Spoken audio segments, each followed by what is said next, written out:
Welcome back to the Happy Saver podcast. I'm Ruth, a personal finance blogger here in Aotearoa.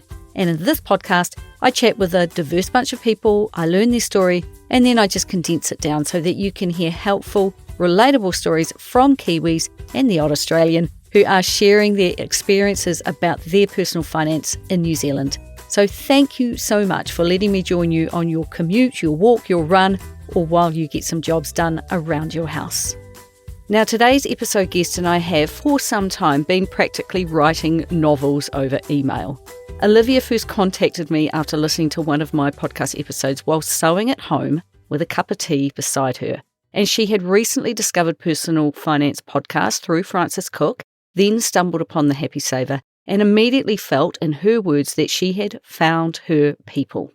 At the time she wrote to me, Olivia was 58 years old, single, and on track to become mortgage-free by the age of 60. She was also only just beginning to learn about investing and KiwiSaver and was trying to make sense of financial advice, of fees, and what retirement might realistically look like for her after decades of managing on one income. But over the months that followed, as Olivia shared more of her story with me, I realised this wasn't just a story about paying off a mortgage, it was a story about rebuilding financial safety. Because for Olivia, becoming mortgage-free is not about retiring early to some luxury lifestyle. It's about finally feeling safe again. Olivia told me that she hasn't truly felt financially safe since her marriage ended back in 2000, which is 26 years ago. Now, Olivia's story is one I think will resonate deeply with those who feel like they've made mistakes financially or started too late, because what Olivia has achieved is a story worth sharing. And it's not because she earned huge amounts of money, inherited wealth, or invested brilliantly in property or shares. In fact, only one of those things has happened for her. But because she quietly, consistently, and with determination kept getting back up every time life knocked her sideways. And life has knocked her sideways quite a lot. Now, before I really crack into it, let's have a quick message from today's fabulous sponsor. Pocketsmith has many uses, and this one is close to my heart. As a blogger and podcaster, I manage my small business using it. You might manage a trust, rental income, or selling products. Pocketsmith can easily do it all. Throughout the month, I categorise each financial move my business makes, and at the end of the tax year, Pocketsmith consolidates all my financial transactions and assets into an organised, exportable format that I can share with my accountant. The more efficiently I can provide my financials to them, the faster they can complete my return, saving time and money and reducing errors. And let's not forget the biggest reason I'm a fan of this software, it lets me know exactly how my business is performing. If you want to supercharge your finances with Pocketsmith, have we got a deal for you. Happy Saver listeners get a whopping 50% off your first 2 months of Pocketsmith's foundation plan. To get your deal, go to pocketsmith.com/the Happy Saver. That's pocketsmith.com/the Happy Saver.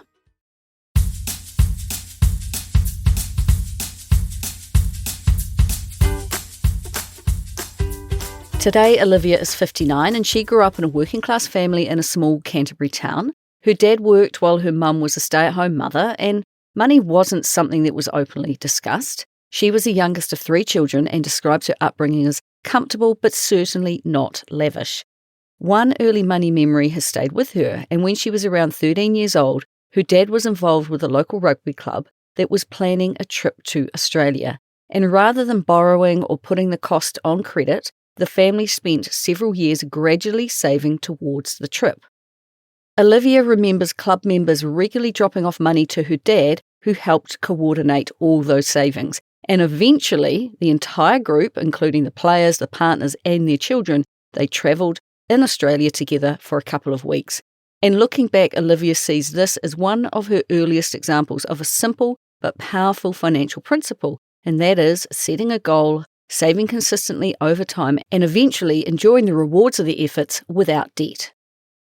After finishing high school, Olivia went straight to university and completed a science degree by the age of just 21, and back then tertiary education was fees-free, but there were still living costs to cover, and she was very careful with her money.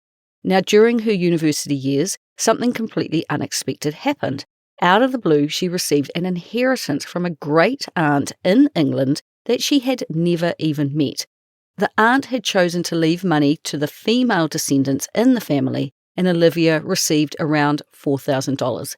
Rather than spending it, Olivia used the money strategically to help support herself through university, and she says she didn't waste a cent of it. Looking back, she still thinks it's incredibly special that a woman she never knew made the conscious decision to pass money on to the woman who came after her. Now, the inheritance wasn't life-changing financially, but it made a meaningful difference at a really important stage of Olivia's life, and it left a lasting impression. In 1988, which is some time ago, Olivia was offered a position as a trainee medical laboratory scientist, allowing her to work full-time while also completing a further 3 years of study. Her starting salary was around $19,000 a year. And not long after starting work, she decided to set herself a goal to buy a home. And every single week for an entire year, she saved $200 from her income, and she tracked the growing balance on a calendar. And by the end of that year, she had saved $10,000, enough for a house deposit. Olivia told me that it was her who initiated that goal and followed through with it, but her partner at the time didn't share the same drive for home ownership. But Olivia already had that quiet determination and long-term focus that would later become such a defining part of her story. She and her partner, who became her husband, bought their first home, a 3-bedroom property worth somewhere between $60,000 and $70,000. And a few years later, and now with a 1-year-old child, Olivia wanted to move to a more family-friendly suburb. So they sold that first home and purchased another one. It was in a good neighbourhood with good schools, and they all made good friends. 2 years after that, Olivia's second child arrived, and life ticked along until a mum she knew through Play Centre told her about revolving credit mortgages. This was to be a pivotal moment in her life. Olivia was immediately interested, although her husband was less fussed. The analogy she remembers was that an ordinary mortgage was like a bicycle, but revolving credit was like a racehorse, powerful, fast, and needing careful handling.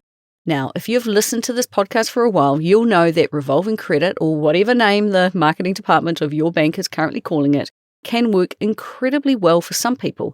Johnny and I used one when we had a mortgage, but they only work if you are highly disciplined, have a good gap between earning and spending, and you are very organised, which Olivia absolutely was.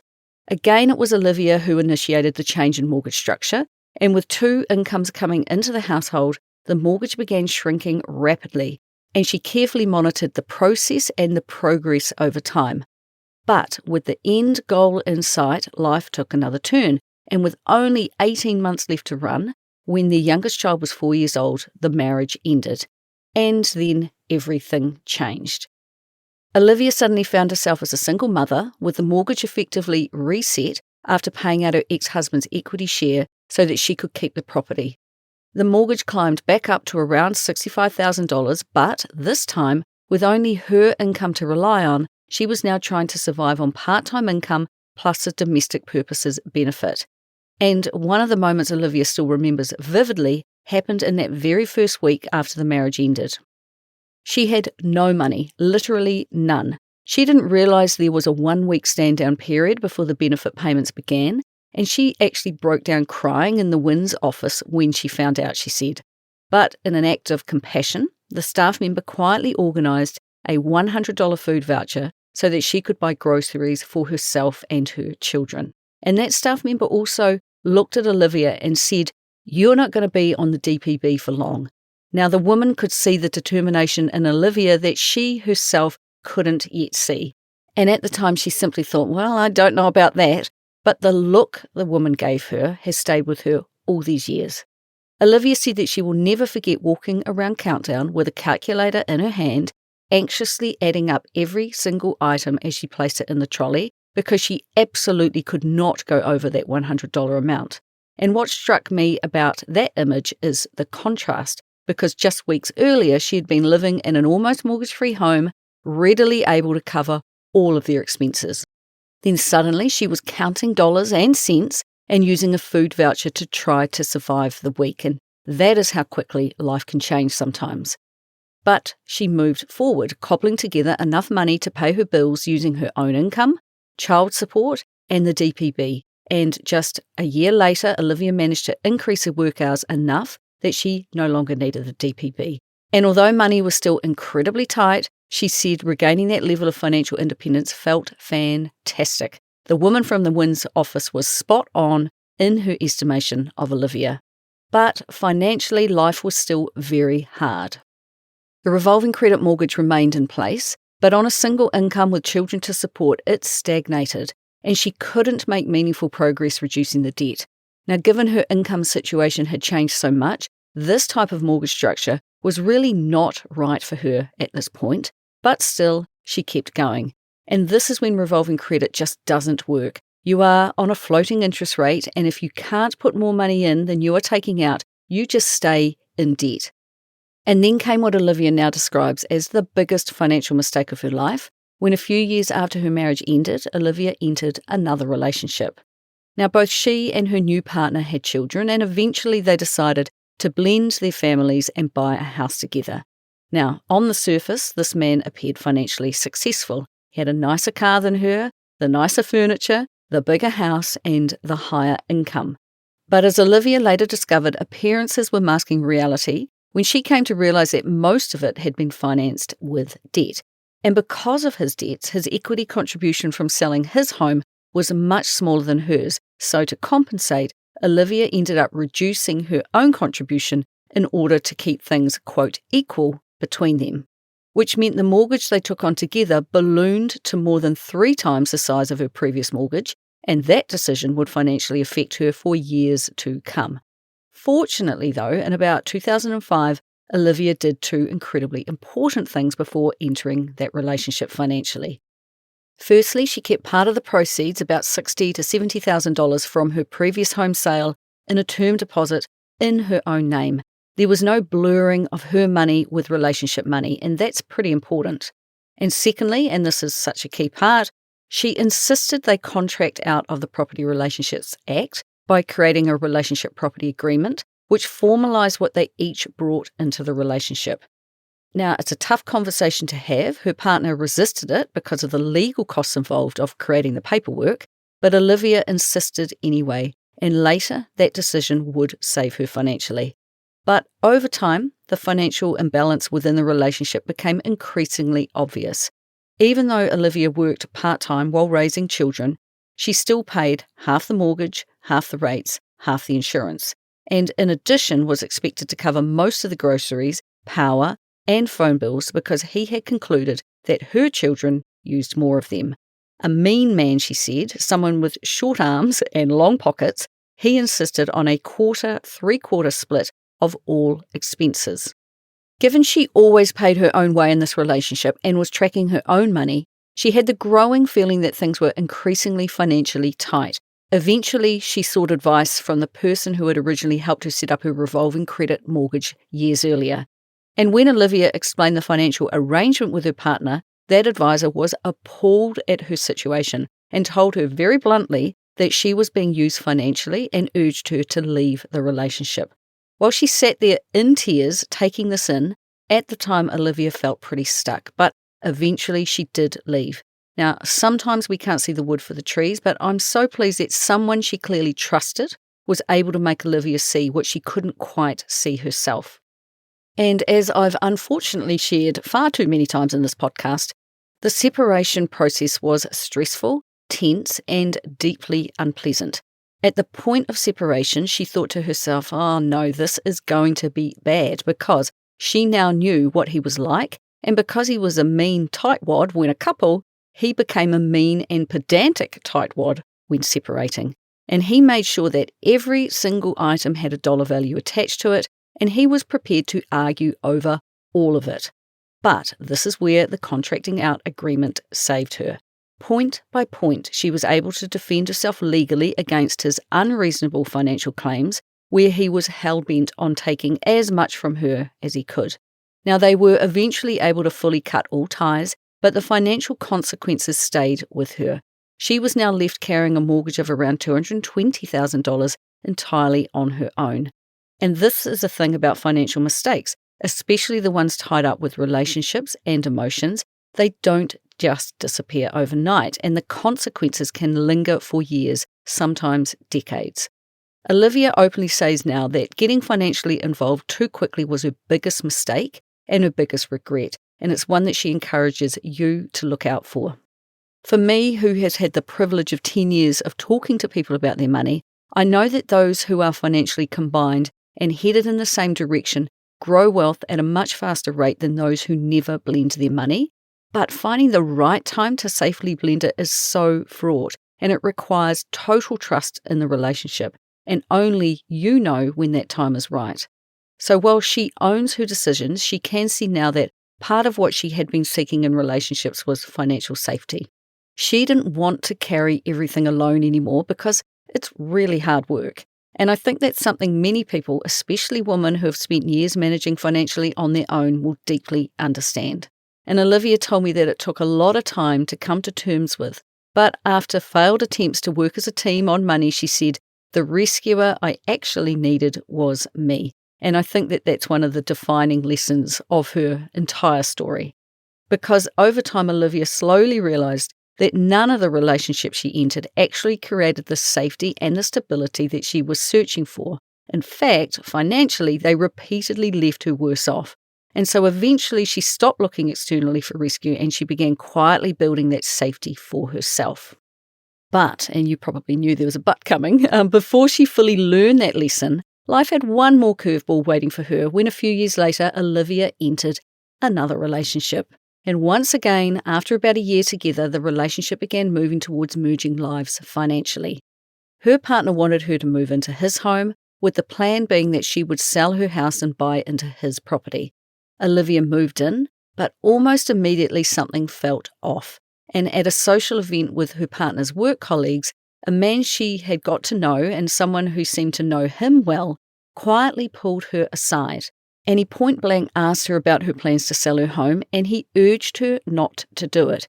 He said rent it out instead. He didn't explain exactly why, but Olivia remembers the eye contact, and it told its own story, and she felt the seriousness of his warning. And this time, Olivia listened. And when she told her partner she would rent her house out rather than sell it, he reacted pretty badly, and he became angry and resentful, wanted her to now pay him more rent, which she couldn't afford because she was once again studying and working part-time in the health sector. And although he had pushed for her to move in, once she was there, he seemed pretty uncomfortable with it. So the pressure was building, and then came a tipping point, and thankfully, this time Olivia listened to her gut. The day her own house was about to be advertised as a rental property, Olivia went back there to collect some things, and she sat down quietly inside the empty house and suddenly realised she didn't want to leave it, and she suddenly realised she needed to come home. And she described that moment as feeling strangely defining, like something inside her finally clicked into place. And she went back to her partner's house, told him she was leaving, and within 48 short hours, she moved all her possessions home again. Despite his pleas to work on their relationship, by then Olivia could clearly see what she hadn't fully allowed herself to see before, that this man also had serious financial problems and was about to pull her into them. Despite his very high income, he was carrying huge debt, loans and credit cards, and consistently spending more than he earned. Olivia had already tried during the relationship to help him understand his finances and spending patterns, but nothing had changed. And finally, after years of difficult financial experiences connected to relationships, the lesson truly landed. She no longer entangles herself in other people's financial situations. So, is she still single today? Emphatically yes, and very happily so. But life still wasn't finished testing her. By this point, Olivia had been training towards a new career path, still in the health sector, and she had studied hard and worked part-time throughout the entire training process. But just as she was nearing the end of that journey, she sustained a serious back injury. And suddenly, now single too, everything unravelled again. The injury made it unsafe for her to continue the type of work she'd been preparing for, a role that needed her to be up and on her feet and very active and busy. But she could barely walk, she couldn't drive, and she was on pain medication. So she couldn't work, and ACC turned down her claim. So without paid work, Olivia could no longer afford the repayments on her $220,000 mortgage, which had barely reduced over the previous few years, and she was rapidly running out of money and faced a heartbreaking but very practical decision. As much as she loved the home and desperately wanted to keep it, she knew that without income, she couldn't afford both the mortgage and her day-to-day living costs while her future remained uncertain.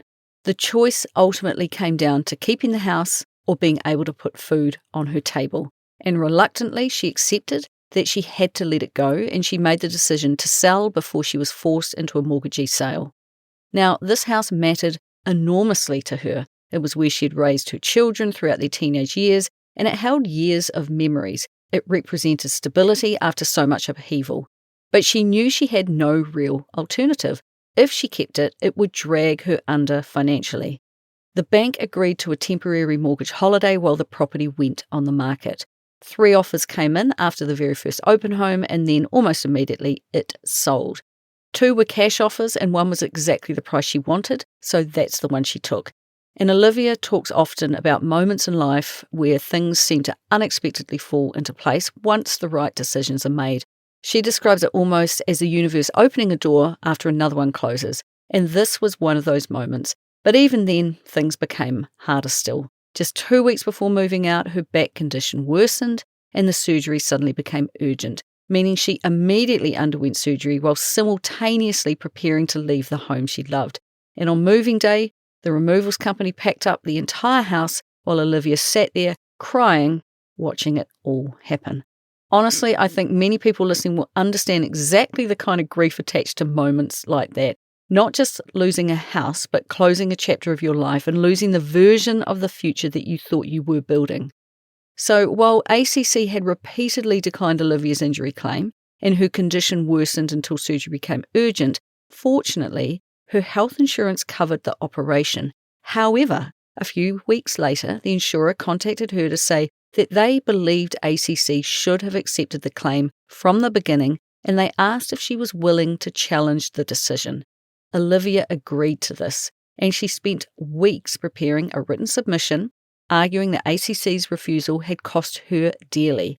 If the claim had been accepted earlier, she may have received weekly ACC payments, had treatment sooner, returned to work, and quite possibly kept her home. So, although I did ask her how on earth she found the mental bandwidth to argue with the government department at this time, she said she simply felt so strongly that the system had let her down. Olivia won her case and ACC gave her a small payout. It came too late to change what had happened, but it mattered on principle and it ensured she had an accepted claim for any future issues linked to the injury. I think what all this shows is a woman with the ability to focus on the details, think strategically, and be persistent, all very helpful attributes. Now, after the move, all of Olivia's belongings went into storage and she was able to move in temporarily with her parents. She came out with roughly $200,000 in cash from the sale of her beloved home. The financial crisis was, at least, over.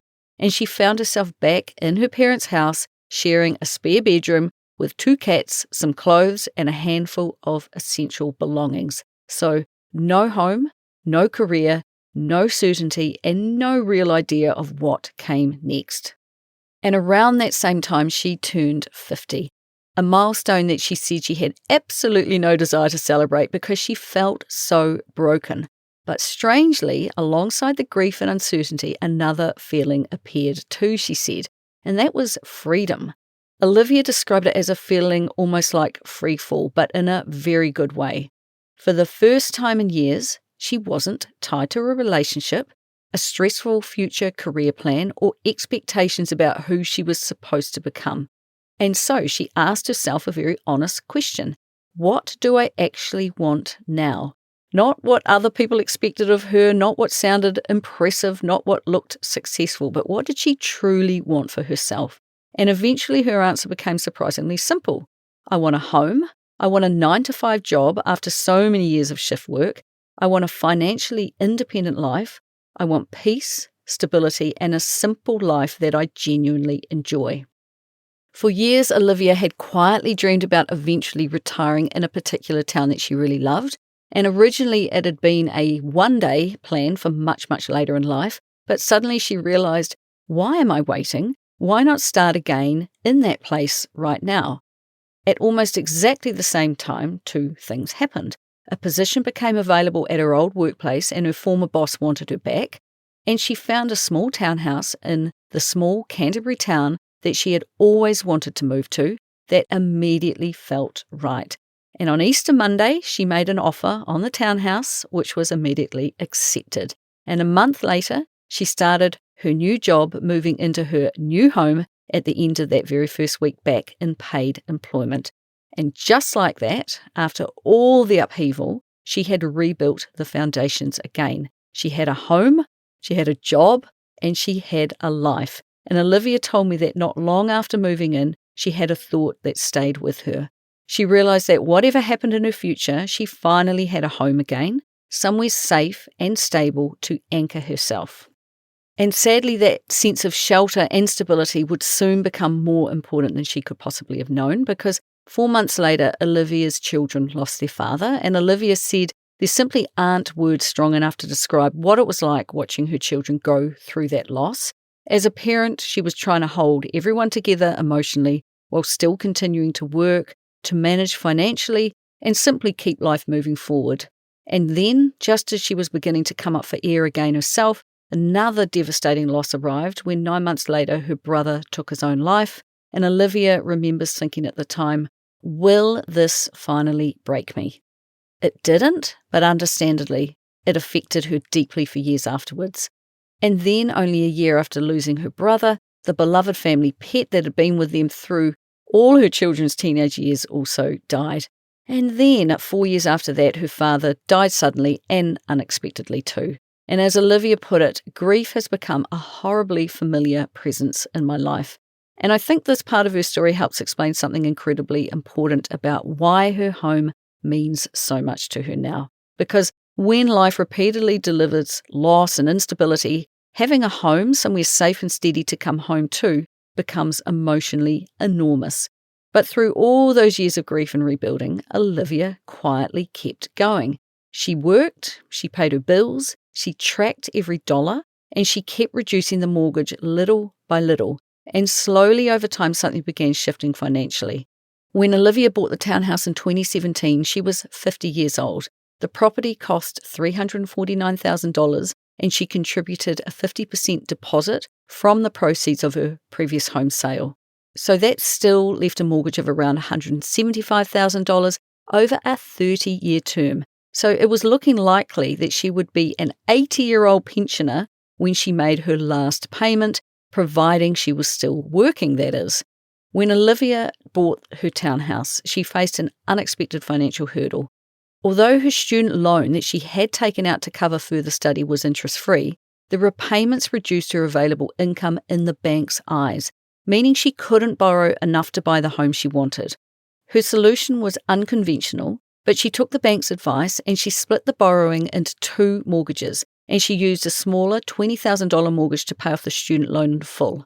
Now, some people question why she would swap an interest-free debt for one that charged interest, but Olivia knew the bigger picture. Without doing it, she wouldn't have been able to buy the house. Full stop. And the bank told her they would not lend to her. She then made it her mission to clear the smaller mortgage as quickly as she could, and the bank manager was so impressed with how fast she paid it off that she commented on it, and Olivia immediately rolled those freed up fortnightly repayments into the larger mortgage. Now, looking back, she has no regrets about doing this. The strategy got her into a warm, dry home that she loves, and it taught her an important lesson. Other people's financial opinions don't matter if they don't understand your full financial situation. At the time, she was earning approximately $55,000 a year. And it is worth knowing that Olivia wasn't sitting there at the age of 50 thinking, I'm going to smash this mortgage in 10 years. Not at all. She simply wanted a manageable repayment structure that would safely get her into what she hoped would be her long-term home. At that stage, she assumed she'd probably still have the mortgage payments into her 70s, which is a huge problem when you really think about this. But gradually, little by little, Olivia started making small extra payments whenever she could. Tiny increases to her payments. And this is one of the things I think that makes her story so relatable. There was no dramatic overnight transformation, no big aha, no huge inheritance, no 6-figure bonuses. just consistently paying as much as she could, always. And then, around 2020, things started accelerating. Olivia changed jobs and her income increased slightly to around $61,000. At roughly the same time, her health insurance premiums climbed to around $67 a week, and Olivia made a decision that probably sounds quite risky to many people. Right at the time when health issues are more likely to occur, she cancelled the health insurance, not because she wanted to, but because she simply couldn't justify the ongoing cost, a cost that she knew would continue to climb annually.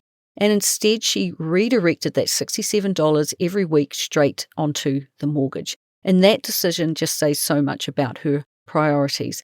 For Olivia, debt reduction represented safety more than almost anything else. And around the same time, interest rates dropped significantly and she managed to refix her mortgage below 3%. Instead of reducing her payments because the interest rates had fallen, she kept repayments at the previous high level and paid as much towards her mortgage as she could while the rates were low. And she described this period as hammering the mortgage. And over the next several years, she became increasingly intentional and disciplined about it. Her income gradually increased from around $61,000 up to $81,000 and then eventually into the mid-$80,000 range. And every single increase became another opportunity to redirect more money at the mortgage. And one detail from Olivia's story is the system she created during those years. Every single week, she set aside an extra $100 into a bank account. And every time that balance reached $1,000, she physically went into the ASB bank branch and made a lump sum payment directly off the mortgage. Not once, not occasionally, religiously for 3 years. She said she became quietly determined, watching the numbers reduce and seeing that progress. And I think this is where Olivia's real financial superpower becomes obvious. It's her habit of consistency year after year. Now, Olivia has tracked every dollar she spends for the past 27 years, every expense, every bill, and every single purchase. But this isn't an app or a spreadsheet, it's old school. It's a book, a pen, a calculator, and what she calls her cash book. The habit began when she first took out that revolving credit mortgage. Since then, she has kept receipts, recorded her spending every couple of days, and at the end of each month, she totals everything up to see exactly where she stands financially. For Olivia, it's about getting clarity and control of her money and ultimately financial survival. Managing on one income has meant she has always needed to know her limits and stay within them.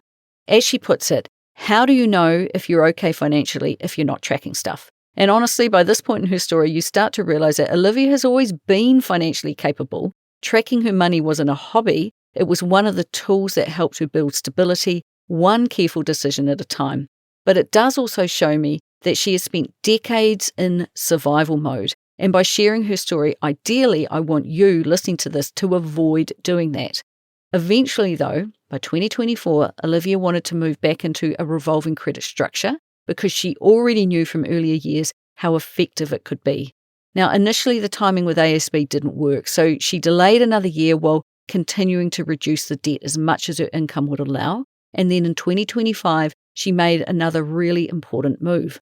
After asking for recommendations online, Olivia contacted New Zealand Home Loans, and it proved to be a major turning point. She quickly realised their revolving credit structure was exactly what she had been looking for, not just because of the mortgage mechanics, but because she wanted guidance and accountability as she worked towards becoming mortgage-free. Now, at the time, her mortgage balance was around $110,000, and she had a $28,000 emergency fund of cash sitting in savings. Now, although New Zealand Home Loan didn't suggest she put it into the mortgage, Olivia chose to, and it was a big decision for her because it meant giving up the comfort of separate savings. But she knew the money would immediately reduce interest costs and bring her mortgage-free date much closer. Now, it wasn't without anxiety though, and Olivia admits there are times she worries about not having that cash sitting separately, but she reminds herself that she can withdraw the funds if absolutely necessary. Now, more importantly, she trusts her plan. Because she is so disciplined with her money, this strategy will work, and she's calculated that the temporary discomfort will be worth it.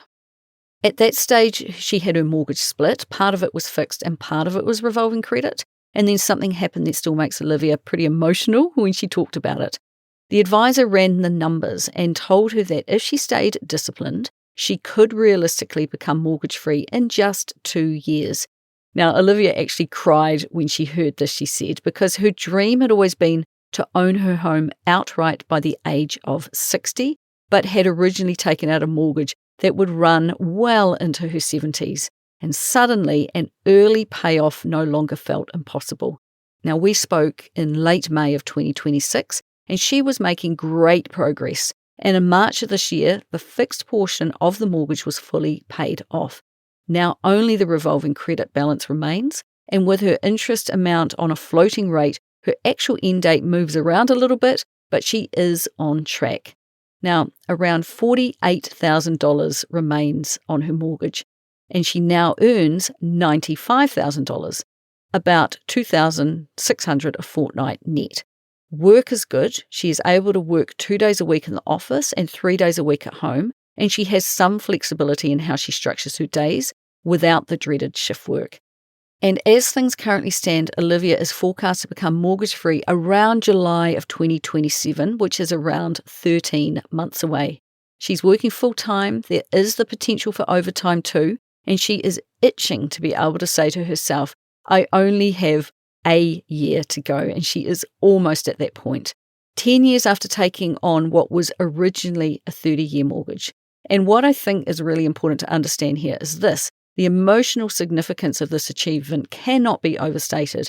Olivia told me she cried again when the fixed portion disappeared because after years of single parenting, relationship breakdowns, financial insecurity, grief, really tight budgets, unexpected bills, starting over repeatedly and carrying the full load alone, what once felt impossible is now becoming very, very real.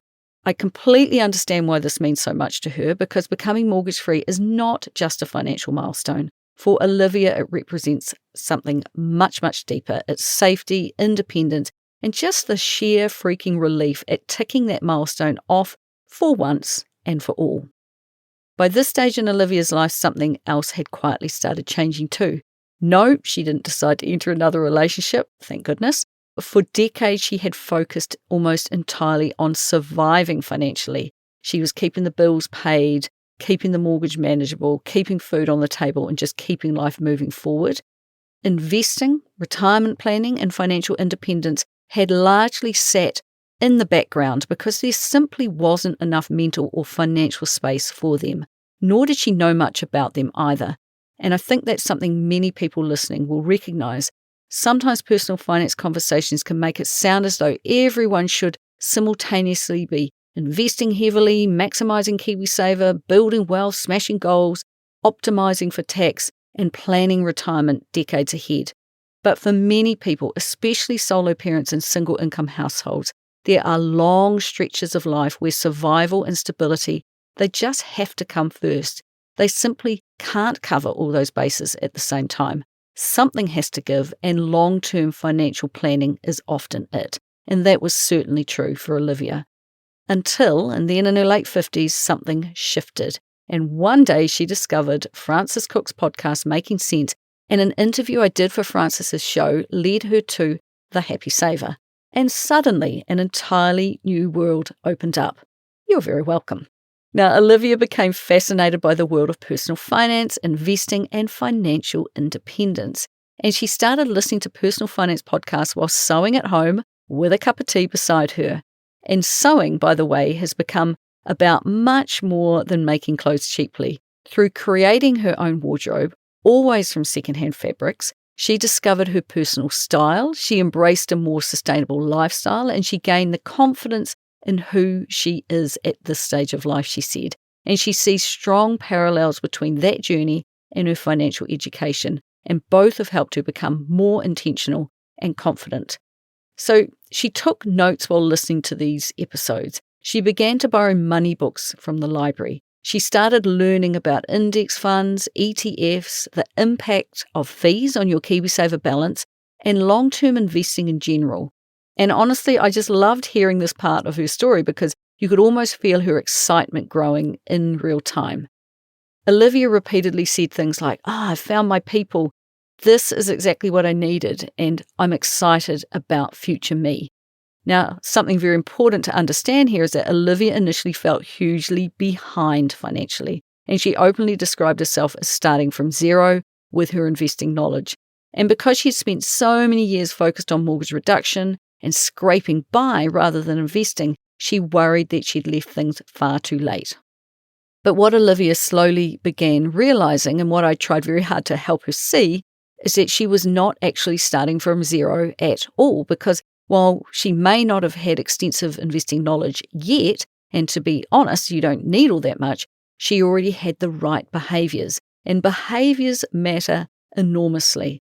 Olivia already knew how to live within her means, avoid lifestyle inflation, delay gratification, track her spending, stay consistent, avoid debt, and follow long-term plans through over many decades. Now, those are foundational financial skills. The investing layer could be learned, and Olivia learned quickly.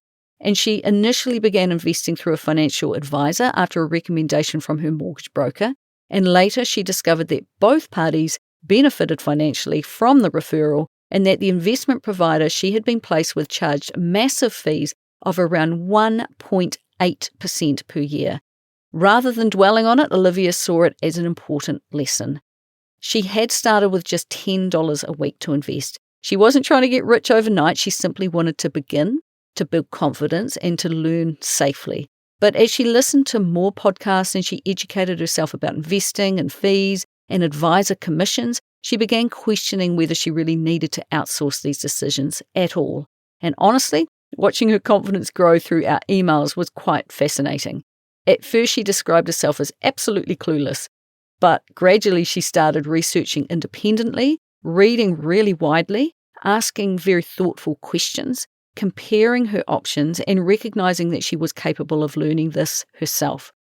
Eventually, Olivia withdrew her funds from the fledgling advisor-managed setup and began investing independently and directly through InvestNow. I'm sure that many will relate to this, but getting started with them felt confusing, and she openly admits she still had trepidation about which funds to choose, but she didn't give up and she just kept researching. For her KiwiSaver, which she finally joined in 2017, relatively late, but due to years of single parenthood, study, and simply not having spare money, she settled on a 50-50 split between an InvestNow growth fund and a high growth fund. Today, her KiwiSaver balance sits at around $58,000, which is low given her age, but she is doing her best to catch up, and she contributes 4% of her salary, matched by her employer. Although she contributes evenly, that higher growth fund is beginning to pull ahead, and I found it interesting to see two investments working side by side, clearly showing the impact of taking a higher growth approach. With 5 years to go until she turns 65, and even then having decades of investing ahead of her, I hope that she will monitor these two funds and realise that she does still have time on her side to be in a high growth fund. It's not like she's going to get to 65 and need to sell it all. Far from it. She either won't need any of it at all, particularly if she keeps working, and she will also receive the government superannuation, or will just sell off a few $100s at a time.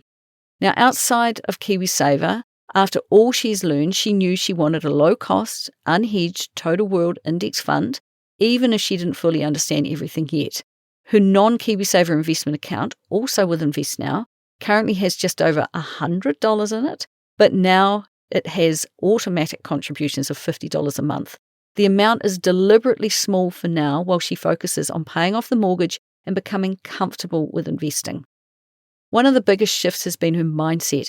These days she watches her KiwiSaver balance move up and down and she just doesn't panic. That's what it does, she says, and I couldn't help but point out that she has become so used to seeing her revolving credit mortgage move up and down over a month.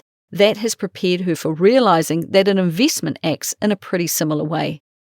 Olivia already has a clear plan for what happens next. Once the mortgage is gone, she'll build a $20,000 emergency fund while increasing her KiwiSaver contributions up to 8%. Then once that safety buffer is in place, she'll begin investing more heavily. Whether she does that in her KiwiSaver or her other investment, she is still to decide. It's thoughtful, it's deliberate, and it's entirely characteristic of how she approaches money, just one step at a time. And I couldn't help but add in this next bit, because I know that breaking up with your investment salesperson is hard to do for some, particularly women, who are often nicer than we need to be. When Olivia informed the advisor that she wanted to withdraw her money and invest on her own, the advisor repeatedly pushed for another meeting, suggesting she could still provide guidance and insight. Olivia politely but firmly declined, eventually replying by email. Having listened to literally dozens and dozens of podcast episodes over the last few months, as well as reading several books recommended by the financial independence community, I do feel ready to take this next step on my own. And honestly, good on her. It was polite, but it was finite. Because by this point, Olivia had already proven repeatedly throughout her life that she was thoughtful, she's disciplined, capable, and able to make good long-term decisions when she trusted herself. And one of the loveliest parts of this stage of Olivia's story is how genuinely excited she became about learning. She's borrowed books like The Barefoot Investor, Rich Enough by Mary Holm, and my favourite, The Simple Path to Wealth by J.L. Collins. And then for her birthday, one of her children bought her copies of all 3 books to keep. Now, her children have watched her navigate financial challenges for many years, so naturally there can be some skepticism when she talks about new plans and goals. But despite that, Olivia continues to talk openly about what she's learning and what she is doing with her money. And I really love that she's doing this. Even when people aren't particularly interested in hearing about investing, budgeting, or financial independence, those conversations, they do plant seeds. The lessons may not be needed right now, but they might spark an idea years down the track. Olivia herself is only now discovering many of these concepts at the age of 59. And looking back, she can see that she has always been good with money. She just didn't always have the income, the stability, or the circumstances to fully benefit from those skills. But now she does, and the results are becoming visible. And it's also a reminder to talk to your kids about money. Share what you are learning. Be open about your successes and your mistakes. The knowledge you pass on today might help them start their financial journey decades earlier than you did. Because I think for a very long time, Olivia quietly carried the feeling that she was somehow behind financially compared to everyone else. And what's good now is that she's finally beginning to recognize the truth. She is now on track and is managing her finances well. And perhaps most importantly, she has reached a stage where she no longer sees her story as a story about failure, because for years she focused on the wrong relationships, the financial setbacks, the lost years, and the mistakes. But her perspective has shifted and she began to see a much bigger picture. This was not actually a story about falling down. It is a story about getting back up again and again and again. And whenever I invite people on my podcast, I tend to always say that there is enough content out there about what went wrong. And while I do want to share some of that, and I certainly have today, I'm more interested in what is now going right for them, because people can learn from your successes. Olivia has a quote framed on the wall of her home that perfectly captures the shift in her mindset, and it says, "Our greatest glory is not in never failing, but in rising every time we fall." These days, Olivia is a woman who takes the bus to work, she grows her own vegetables, she borrows library books, she sews her own clothes, she does Pilates from YouTube videos for free, and she tracks every dollar, and she lives quietly in a little townhouse that she really adores. Her story shows that small decisions compound both for and against you, and financial education can happen at any age, and it's never too late to rebuild your life. Right, I know you like to hear numbers, so I asked her to give me some from her meticulous cash book notes. One of the things I love about Olivia is that she has done the math. She isn't hoping retirement will work out. Instead, now, based on her numbers, she knows that it will. And at the moment, more than half of her income goes towards her mortgage. Her required mortgage payment is just $313 a fortnight, but she voluntarily adds another $1,070 per fortnight, taking the total to $1,383. Once the mortgage is gone, that mortgage repayment is immediately surplus cash. Now, excluding mortgage payments, Olivia's living expenses are about $2,700 per month, or $32,400 a year. Yes, she has very low outgoings, and I'm very envious. She knows this because she tracks everything. Her grocery budget is around $660 a month, covering not just food but also pet expenses, toiletries and household items. Electricity averages $160 a month. Petrol is just $55 a month thanks to a small economical car and catching the bus to work twice a week, and bus fares add another $40 a month. Clothing and shoes average only $60 a month, helped considerably by the fact that she sews most of her own clothes. She also carries life insurance and income protection insurance, and the life cover is modest and designed simply to give her now adult children financial breathing room for a year to decide what to do with the house if something were to happen to her. Together, those policies cost almost $400 a month, which is a lot, but having seen others die and leave a complete muddle, she won't do that to her kids. Once she retires, both will be cancelled, immediately reducing her expenses further, and her cash buffer will grow. And worth taking note of too is that having seen family members die intestate and the stress that came with that, she has an up-to-date will of her own and her children know all about it. What gave Olivia enormous peace of mind was calculating her future spending against New Zealand superannuation. Now, I actually wrote a blog post called How Much Money Do I Need to Have Invested at 65, which does go into this in depth. But based on today's rates, a single person living alone received around $29,000 a year after tax. When she compared that figure to her current expenses of $32,000 a year, she realised the gap she has to cover through her own savings was surprisingly small. By the time she reaches 65, her KiwiSaver balance and other investments should comfortably cover the difference, particularly once her mortgage is gone and she has the opportunity to invest hard in her final years of working. And that realisation changed everything, she said. For years she worried about whether she would have enough, and now she knows that she will. Today her townhouse is worth around $570,000, with a mortgage balance recently sitting at around $44,000. She has more than $500,000 of equity in her home. Her KiwiSaver balance is approximately $57,000 now, and she has begun investing outside KiwiSaver too, albeit modestly for now. From the day she bought her townhouse with a $175,000 mortgage, she has built a net worth of around $583,000 through nothing more than work, discipline, and consistency. Each month she updates a handwritten net worth figure on a piece of paper stuck beside her computer. It's a simple ritual that helps her see the progress, and she has calculated that on average, her mortgage balance drops by around $2,000 to $2,500 a month. And her goal is pretty simple: the opportunity to retire at 65 if she chooses to. Olivia explained that once she realised she could comfortably survive on New Zealand superannuation, the worry that nagged at her largely disappeared.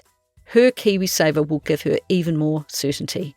For the first time in decades, Olivia knows that she's going to be okay, and that is absolutely brilliant and a good place for me to wind things up. But before I do, another quick message from today's sponsor. If your finances are holding you back from living the life you want, try PocketSmith out. They've got the tools to help you make money management easier. And have we got a deal for you? Happy Saver listeners get a whopping 50% off your first 2 months of PocketSmith's foundation plan. To get your deal, go to pocketsmith.com/thehappysaver. That's pocketsmith.com/thehappysaver. Now, before we finish today's episode, I wanted to ask myself, what are the biggest practical lessons people could take away from Olivia's story? Because I meet a lot of people in their 50s who are just beginning to realise they are financially unprepared for potentially decades of retirement. While Olivia's journey is pretty emotional, there are also so many practical nuggets woven throughout it too. And what I love is that most of them are not flashy. No secret shortcuts, just pretty intentional decisions repeated consistently over time. One of the biggest things Olivia did was get rid of her student loan and then prioritise the mortgage relentlessly. Every pay rise became an opportunity to increase repayments, even if only slightly. Olivia talked about increasing repayments by tiny amounts in the early years and later redirecting every bit of extra income she could towards that mortgage. And she never let the mortgage drift quietly into the background, hoping it would all work out, and too many people do this. Another thing Olivia did brilliantly was creating systems that worked for her personality. For example, rather than locking every extra dollar into higher automatic payments, she often saved separately first and then made regular lump sum payments. And that gave her flexibility and control while still making meaningful progress. Her $1,000 system is such a great example, saving $100 a week, watching it grow, then manually paying another $1,000 off the mortgage again and again for years. It's not exciting, but it's very effective. Olivia also strongly thinks that people should at least explore whether revolving credit mortgages could work for them, but only if they're genuinely disciplined with money. A revolving credit mortgage only works if you track your spending, you stay accountable, you avoid lifestyle creep like the plague, and you keep focused on the end goal, which is paying it off in full fast. Another huge theme throughout Olivia's life has been reducing expenses intentionally. I never got the sense that she feels deprived, though, in fact, quite the opposite. And she just genuinely loves her quiet and simple life.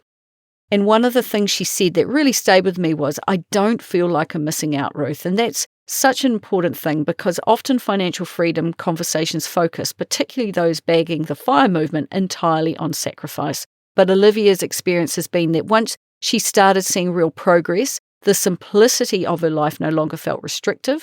Instead, it felt pretty empowering.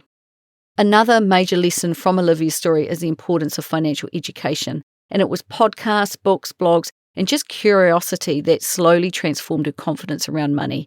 And they're all free resources. And over time, she went from, I'm absolutely clueless, to independently setting up low-fee index funds, investing for herself. And I think that's incredibly encouraging for people listening who feel intimidated by investing or just personal finances in general. You do not need to know everything immediately. You just need to start learning. And one thing Olivia feels particularly strongly about now is that women need to protect themselves financially inside their relationships. She openly says she learned some of these lessons the very hard way. And she's incredibly passionate about encouraging people, especially women, to contract out of the Property Relationships Act when entering relationships later in their lives. She genuinely believes that decision protected her financially. And finally, one good insight from Olivia's story is this. A relationship is not a financial rescue plan. I'd put it more simply by saying, a man is not a financial plan. Olivia says she spent years unconsciously searching for safety through relationships because she didn't want to carry the financial pressure alone anymore. But over time, she realized that the safety she needed could only really come from herself.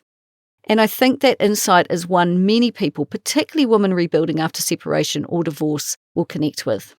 For now, after all of life's ups and downs, she feels she's on an even keel, and she told me she thinks everything she does is all rather ordinary, and that's exactly what makes it so special. Olivia is impatient to move on to the next stage, but she knows she has to finish the one she's in first. So when frustration creeps in, she keeps learning and reminding herself that every extra mortgage payment, every overtime shift, and every month of progress is taking her one step closer. And the goal is now firmly in sight, and all that's left is patience and forward momentum.